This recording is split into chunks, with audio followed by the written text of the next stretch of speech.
అదేవిధంగా next intermediate second year సంబంధించి questions చూస్తే మెజర్స్ ఆఫ్ డిస్పర్షన్స్ 2 క్వశ్చన్స్ వచ్చినాయి.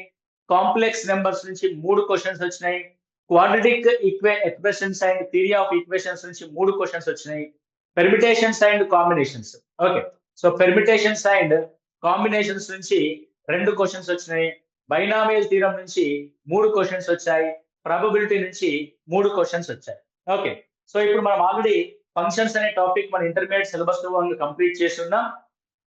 పెర్మిటేషన్స్ అండ్ కాంబినేషన్స్ కూడా కంప్లీట్ చేసాం. బైనామియల్ థీరం అని మనం ఇప్పుడు మొదలు పెట్టుకొని ఉన్నాము. మా విద్యార్థులు ఎవరైతే ఉంటారో కంప్లీట్ అయిన ఫంక్షన్స్ నుంచి కానీ, కంప్లీట్ అయిన పెర్మిటేషన్స్ అండ్ కాంబినేషన్స్ నుంచి కానీ నేను ప్రౌడ్ గా చెప్తాను. ఈ ప్రతి బిట్ ఏ బిట్ వచ్చినా ఈజీగా సునాయాసంగా చేయగలరు. కావాలంటే మా విద్యార్థులను అడగండి. వాళ్ళు కూడా ఈ వీడియో చూస్తే ఖచ్చితంగా వాళ్ళైతే వాళ్ళ యొక్క కాన్ఫిడెంట్ లెవెల్ ఏ విధంగా పెరిగిందనేది వాళ్ళు కామెంట్ చేస్తారని కూడా నేను అనుకుంటున్నా.